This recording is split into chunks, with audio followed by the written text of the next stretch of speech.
Welcome to the final Christmas special episode for 2024, The Lone Recruiter. Here we are. Pete, Beth is joining us. They're behind the scenes always making me laugh, always giving me ideas. So they're here today to ask me some funny questions, I suppose, because I don't know what they're going to be. It could be funny, it could be serious. We've had a lot of people write in over the last couple of months and ask us lots of questions, and we do answer those when we get to them, but sometimes we just can't. And also there's some really good questions in there. So Beth thought, why don't we pull them off offline, put them in a hat, and put me on the spot and see what I come up with. So that's my favourite thing to do. Yeah, let's get into it. It went well last year. It's like I don't get nervous doing podcasts, but this episode always gets me. And I even wore my special Santa pants. Christmas pants For the occasion. All right. Yeah. Okay. Yusef, if you have a team member who isn't performing, what's your go-to strategy to get them back on track? Oh, Pete, you should answer this one. What do I do? I think it's calling it early. I think the first thing is we're like a week and a half in. How many times have we been in this situation, whether it's you or anyone else, and we go, cool, we've got a great plan for a month, let's get going. We touch base in a week and it's like, there's nothing here and I don't feel like there's anything coming. That's, I think, the first port of call is calling I see shit early. I think that's honestly and that helps everyone because you've still got time to go and fix it. I think I always start with just asking what's happening on the desk. Weak recruiters will give you excuses. I don't think we have that here, but I've seen it in the past where you just get this weird excusiology. Like the market this, the client that, everything and you're like, it's always somebody else's problem. Yeah. And then but on the opposite end, you see your strong billers who it's just like, fuck, this fell off, but this is what I've got coming through the pipe. There's always something more coming. There's always a backup plan. There's always something to support whatever big thing's up on your board. So, look, I think it's just a simple process of keeping an eye on the clock. Honestly, I think so much time slips on people's desks, in people's lives. Time just disappears so quick. I think, I've just got this ticking clock in my head. So I feel like the number one thing you can do to fix a desk is call it early. Like, we're a week into the month. This ain't looking great. Yep. I think that's my strength. And I've pulled people out of markets a month. Like, I remember Aaron was testing a new market. He was a month in it. And I was like, pull the pin. He's like, really? And I'm like, pull the pin. This is a terrible market. Yeah. For various reasons. So I think that's probably one of my things that I'm good at. It's just not, I don't care if I've sunk time and energy into it. I just don't want to sink any more time and energy into it if it's already not showing us potential. Yeah. I think the same can be said for your desk. If you're a week in and it doesn't feel great, it's probably not great. It's probably worse than you think. It probably feels better than you think because you think you've got 3 more weeks to go in the month. The reality is you ain't set yourself up for that back end of that month. So I think calling the month early, knowing if you're in shit street or not, is probably my strength. Yep. Let's go. Oh, paragraph. Chunky one. Jessica, you mentioned in a podcast a few weeks back that you did 142K in a month. What did you change at your desk, if anything, to hit that? Well, I ended up finishing that month on 157. I think when I recorded it, Just brush it off. It's a record for me. That is a standout. It's a good month. It's a standout month. It was a good month. Look, what did I do? What did I change? I actually think it came off the back of about halfway through this year. It was really a focus on quality and really a focus on elite performance. And I don't know. It was something I was really honing with everyone here. Is like, how do we go from here to here?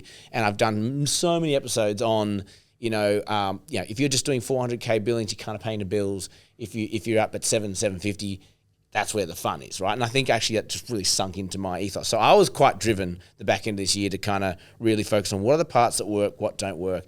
If I dissect that month, there are a few things on that desk that really helped chug along. One, I think I had 2 retainers that we closed out. So that was it was nice settling part of the desk.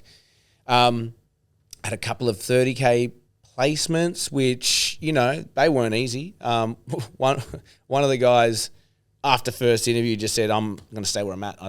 There's no point. Grass is not greener. And I remember that call, and I know Greg Savage talks about these moments of truth, and I'd look back on that deal. I'm like, my fucking moment of truth there was amazing.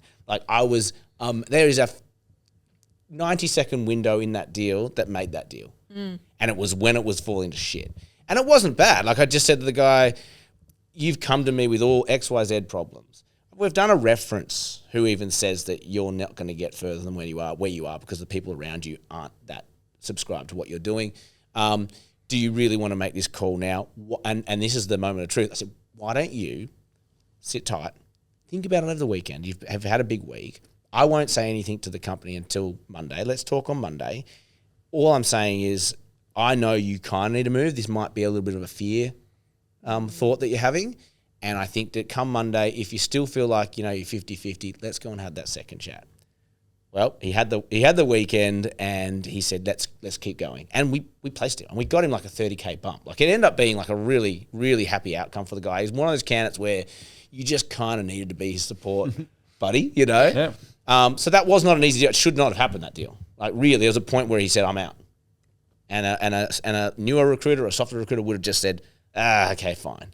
But I think I had some really great moments of truth in my deals. I had some retained business in there. The third layer to it was, and I've harped on about this with the podcast, is what we call those 86%ers. Like you have an 86% chance of making a deal if you get a candidate 3 or more interviews. Yeah. And I think every single deal, bar maybe the retainers, had 3 options. And I just had to manage those options through. So I just think it was a really, really well-balanced, really thought-out desk.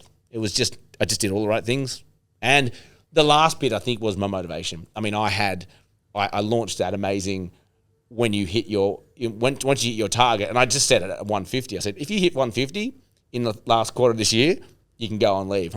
Theoretically, I should be on leave right now. But I hit it so soon. I was like, I feel like I'd be wasting time. I took 2 months off. So I'm just now capitalizing on that. I think that's it. I don't think it was anything special. It was just doing all of the things well. Focus, layers, motivation. Yeah. That's what I got from that. Yeah. Yep. Totally. Nice. All right. Well, this one's for Pete. Oh, Pete. Oh, I've got fans out there. Hey! What's it like recruiting with the lone recruiter? Oh, wow. Where do I start? What a digger. Oh, they should have. It's loud. It's loud in here. It's really good. I mean, he puts everything that he has into the podcast, and so you see him having to live up to this example that he's setting. And I think that that's a layer that he didn't quite mention up to this point. There's a lot of energy. I say that exasperated. You're the energy guy. Yeah. Every so often I could see Brett's just not there. So I just try and inject some energy and try and, see what I can do. Even if I'm underperforming, I know the best way to manage that with Brett is go to him with a solution. It doesn't have to be the right solution. You just know that you've got to support him too. Like if you're going to get the support, we're in this together. You spend more time with the people that you work with than your family. So make the most of it. And so I think that's what I get out of this is that we make the most of it. We're just here to perform, earn, have a bit of fun doing it. That's a good point. I think we've all worked with each other for long enough that we read each other when we're not on and we know when we're not on. And I think every now and then you need a down moment because it helps you feel so much better when you pick yourself back up. But one thing that I would say that we're all really good at is just looking at someone and going, shut up. Like that is such an excuse. You can do this. Get moving. Nah, 100%. I mean, I find myself apologising if I'm not 100% on, and you're always going, Brett, you don't have to be on all the time. You don't have to be on all the time. And sometimes I wish you weren't. Yeah. And I know, Pete, like you come to me with energy sometimes, and I really appreciate it because I think in those moments I don't even realise I'm flat. Yeah. Like I just my battery, I'm just going because I'm autopilot a lot of what I do. But sometimes I don't have much energy, and you come to me with I'm like, yeah, I could get a text message from you, which is just like a fucking like a high five or whatever. But I'm like, I love it. Yeah. And then I realize maybe I need it. Maybe I'm not turning up as my full self. Pete's picking up on site. Yeah, Yeah, it cool. works. Oh, I'll pick one out. How many are we doing? All of them? Let's see how we go. Jade. I am still fairly new to recruiting and get really nervous when going to client meetings. Do you have any tips to help with the nerves? Yeah. All right. I tell my kids this all the time, and it's so good. And I might have even done a podcast on it. When you get nervous, that's that butterfly feeling, right?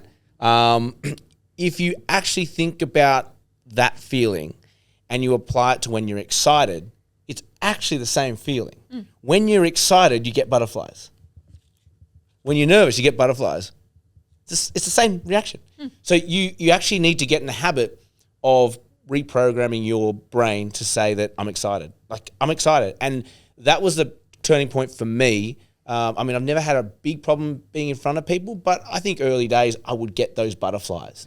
And I started saying to myself, I'm excited because I'm about to get a new brief. You got to remember, if you're in the room, unless you're doing a full-on gnarly pitch, which I don't think many people here do, but if you're in the room, they want something from you. They are already in buy mode, and they want your services. They want your recruiting services or whatever candidate you had or whatever that might be. You might have to go negotiate terms, whatever. You either walk out getting the business or you don't. Nothing's going to change. Walking into the room, you don't have the business. Walking out of the room, you don't have the business. Nothing's changed. You might walk out with it. Even better. Great. But I think that if you can start practicing that, if you notice butterflies and you're getting really nervous, I would be thinking, I'm not nervous. I'm actually excited for the possibility here. Like, I'm excited to go into this room and get this work. Or I'm excited to show up and be in the room and show them what I've got. If they don't want to buy, they don't want to buy. I think that's a nice little shift as well, because like, as a new recruiter, I remember I felt like this when I was very young. You feel like you have to win every client. But the truth is, not every client is going to be a fit for you, and you're not going to be a fit for them. And the ones that work out and you are a fit, fantastic. You probably end up having long-term relationships with those people. But it's okay to and I think that it's funny, right? And young recruiters, when they say, but I can't sell myself. Because they think they don't have any value to bring. Don't have experience. And I think it's just about sitting down for a moment, and if you listen to this right now and you're a young recruiter going, that's me, write these things down. 1, what does your company do? What is your company's reputation? What is your brand's reputation? What is their track record? What are they placing? Who is the team around you? You can talk to that, right? Or if you don't have that track record, maybe you're brand new in the market and you guys haven't got a track record. That's even harder. I can't point to anything I do well. What you point to is, I'm a really bloody good recruiter. The market I was in has failed, so we've pivoted into this one. We see a huge opportunity, and the benefit to you is that we don't actually have many PSAs or clients signed up yet, so we can actually headhunt from everyone.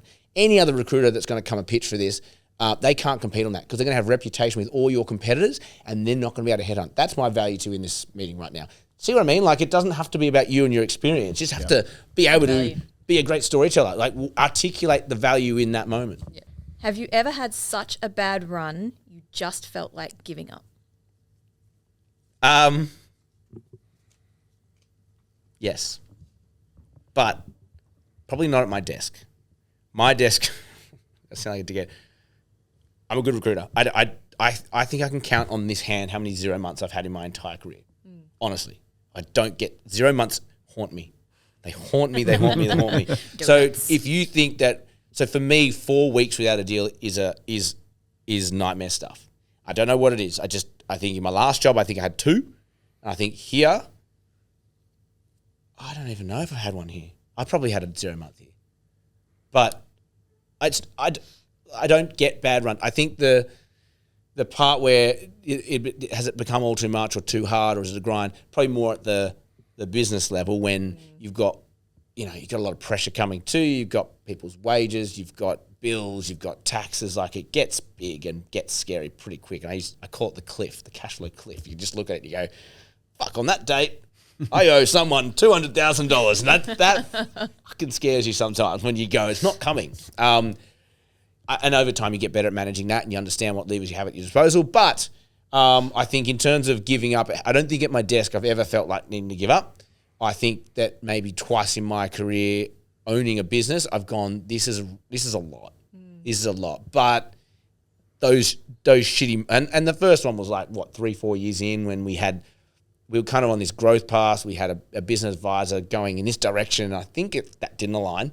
It didn't align culturally with what we are about. And there was a bit of a, we just kind of ran the line, but we didn't really buy into it. And so we got to the end of that line. We had a whole bunch of young people who were great. I really loved all of them. I still keep in touch with all of them.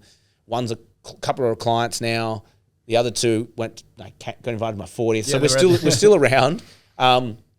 But they all understood what was happening. It was just like, this strategy of having young people and billers is not working because the new people are taking time from the seniors. So that strategy just did not work, but it accumulated in a cumulator. Had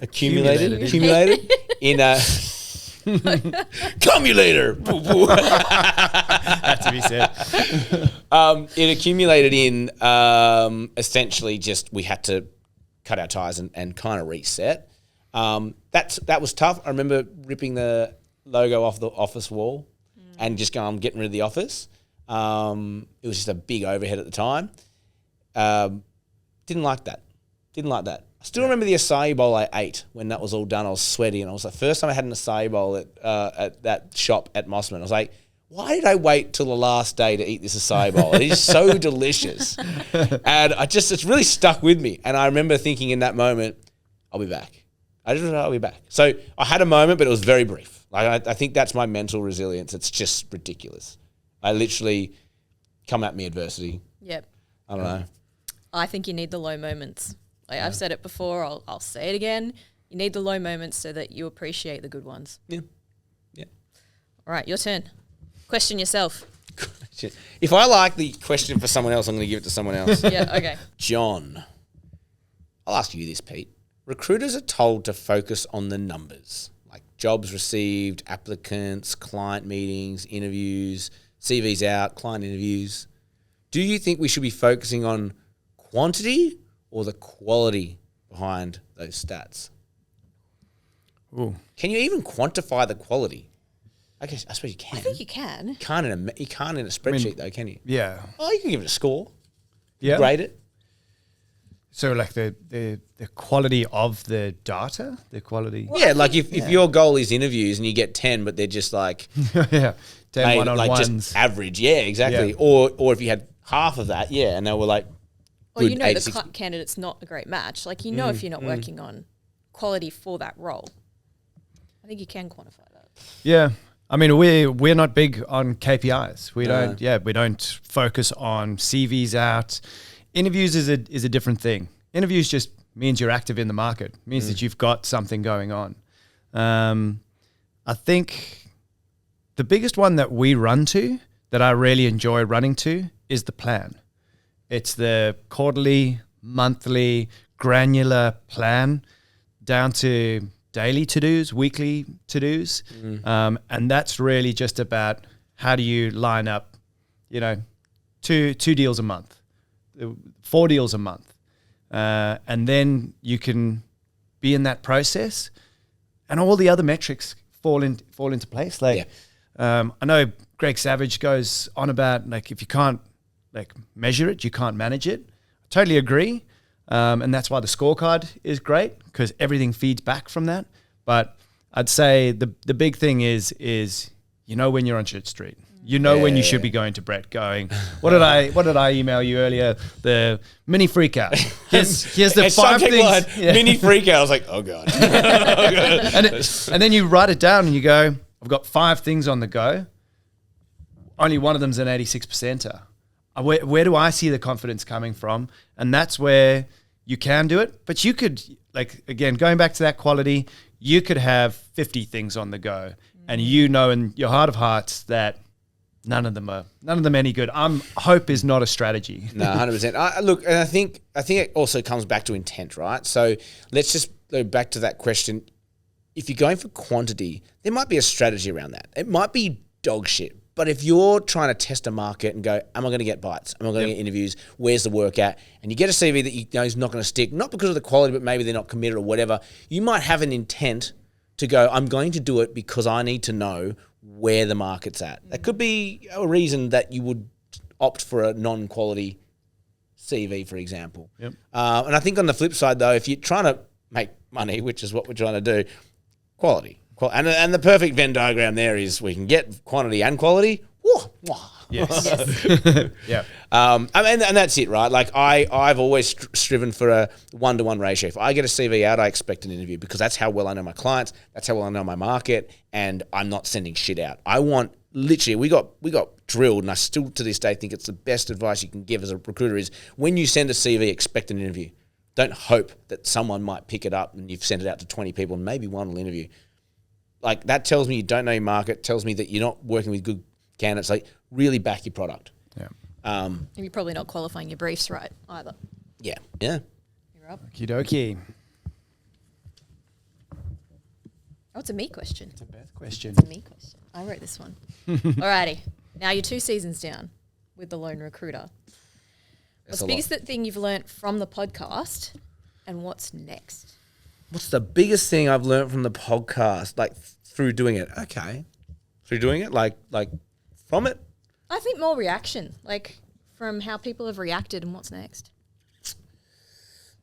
I think there's a couple of things that come to mind, which isn't really addressing what you just said, but the first thing is by bringing this content out, I actually think it's made me a better recruiter because I'm actively thinking about little tiny sections of the desk. Yep. And I'm like writing an episode around it. And then it's like, it's in a way that makes sense to me. And obviously you guys listening think it makes sense to you as well. So I think that's actually really helped hone my craft.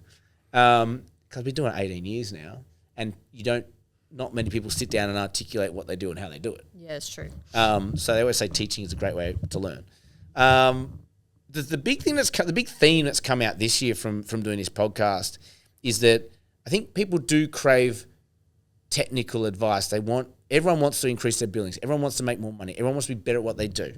But when you actually engage with individuals, when you speak to rec directs, when you speak to people listening to the podcast, what they think their issue is, they always point to a technical issue. They always go, "This is my technical problem." 99% of the time, it's a mindset problem.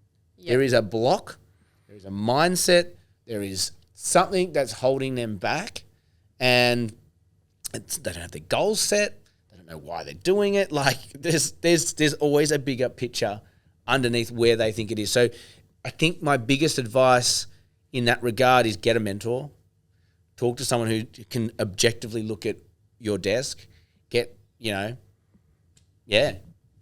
out of your own head, because I think where you think your issue is usually not where it is. Yeah, you're too close to it. I think that's a good point. Like a lot of the feedback I see on socials for the lone recruiter is not many people ask super technical questions. They ask questions around like, but how do I get myself into the headspace to do things? Yep. Or how do I get out of my own way? I think a lot of people lack belief, or they might think they have the belief, but when they're speaking to people, it doesn't come across that way. Like they use almost like language blocks to talk to people. Like, oh, you need to call this client to do this. Oh, they're not gonna speak to me. It's like, well, why wouldn't they? You've just put up your own block. Yeah, totally. So what's next for 2025? Yeah, we're starting. Yeah, we want to.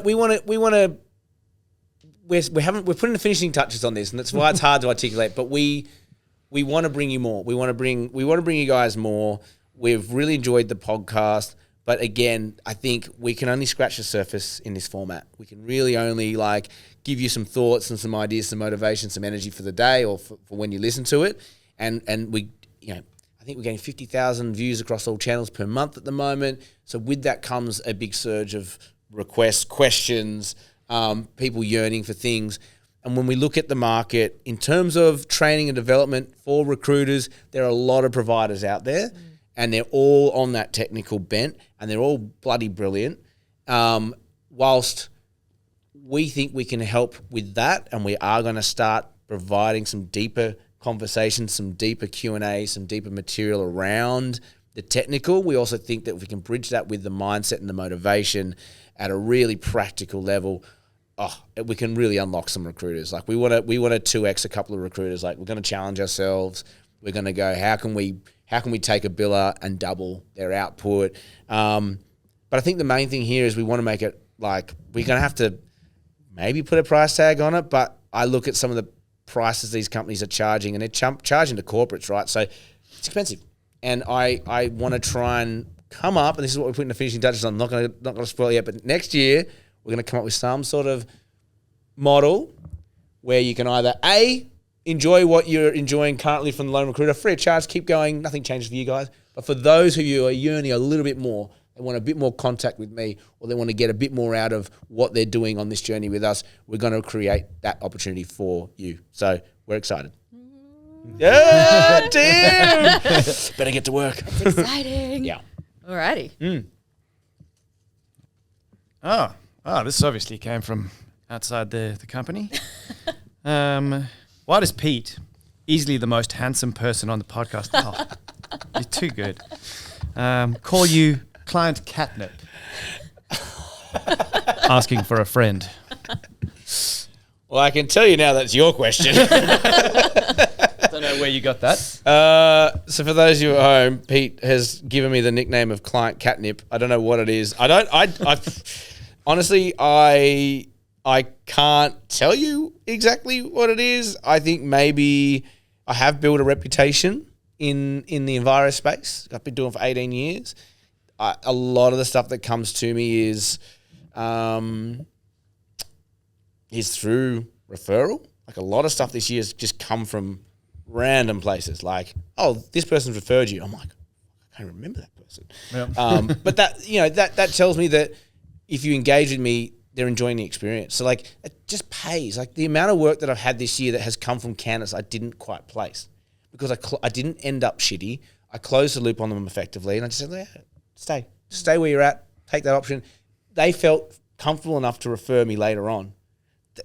When you think big picture, when you think macro on your desk and not just about today and that deal, I think that has helped a lot. Honestly, I can point to a couple of retainers I've done this year that have literally come from not me lifting a finger.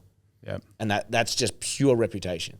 So I think that when you're going out to market, you're talking to candidates, you're talking to clients, you are representing a brand and a candidate, but you're actually representing yourself. You got to think, how will future me benefit from this? You might not get something, but I think when you do good things for people and you do it with a smile and you do it with energy, I think good things come back to you. Client catnip, I think I'm just super confident now, and I think I've been around long enough that I'll really challenge a client. I give them good advice. This is what you're looking to do. I actually don't think that's the best idea. Oh, why? Because I've seen so much. If you tweak that bit, do that, we could be better to approach the role that way. I'm just not scared to hold back anymore, and I think it's actually created more desire to work with me. It's like, what do they say? Tell someone something they don't know, and they're going to think you're a genius. Yep. Right? So all you have to do, and us as recruiters, we see what all the competitions of them are doing. We can see what all their competitors are doing. We can see what the market's doing. We have so much intel that we assume everyone has because they're in the market. They don't. They've got their head down doing their jobs with their clients. Yeah. So, yeah.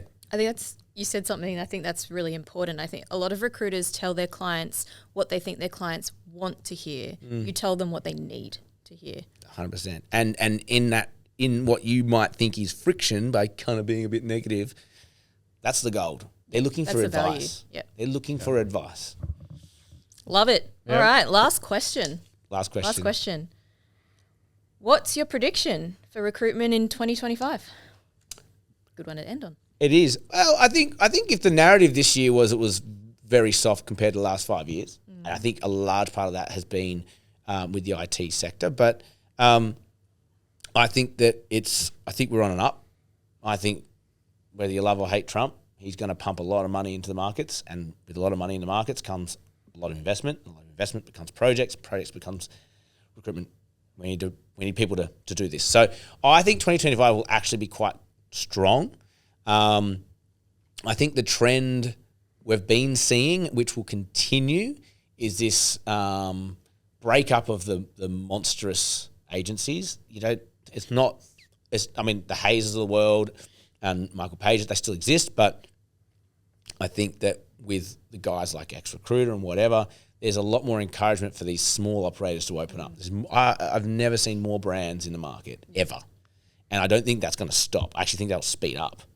And so what that will also encourage, I think, is a broader sense of community. We're seeing great initiatives being put out there by like your Pete Watsons of the world, where he's like, hey, we're all recruiters. Let's not fight each other. Let's just work together.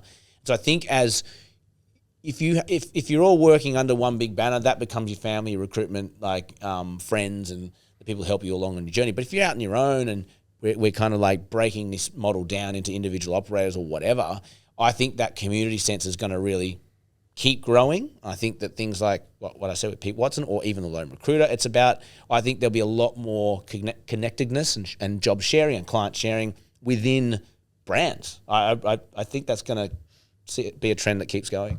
I think it's really interesting. I think the cloak and dagger days of recruitment have been kind of disappearing for some time now. But I think you do see more sharing and more openness generally in recruitment, which can only benefit everyone. It's weird when you see it now. When you see that competition out there and you see them doing just a very average transactional job, you're just like, oh, I remember doing that, like when I started out. And I think don't get me wrong, it's going to be super competitive still. Like it's still super competitive. And, I see someone come into our lane and they don't know what's happening, but I will. You're not sharing your fees. You're just sharing information. No. Exactly. But yeah, I think 2025 will be a better year than 2024 on a whole for recruitment. I think that we've bottomed out somewhat with all our inflationary talk. Interest rates will come down. For those of you who don't know, I did do economics at university, so I have kind of like a weird fetish around the macro economy.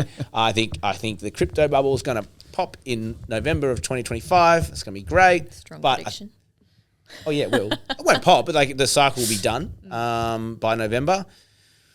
And I think with that, I think we've got a good 12 months ahead, but beyond that's very hazy. And it's always hazy. But yeah, I see good things. Good things. I love that. Love it. Strong year ahead. Yeah. So that's us. That is the longest episode you'll ever see us do. And it's the last one for the year. So thank you for joining us, Pete, Beth, you guys at home. That is us, a wrap.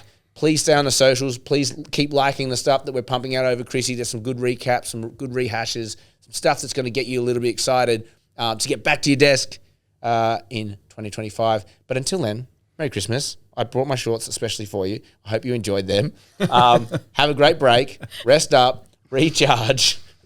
Spend some time with your loved ones. Spend some time with the sons. Spend some time with your friends. Forget about work. Shut off. Don't look at your emails. Don't write ads. Don't do anything. When you're off, you're off. That's my one tip for you. When you're off, you're off. Yep. Recharge. Yes. Come back to the holy hell of an inbox in January. Park a few days for it. But 2025, I'll see you then. Thank you. We love you. Good night.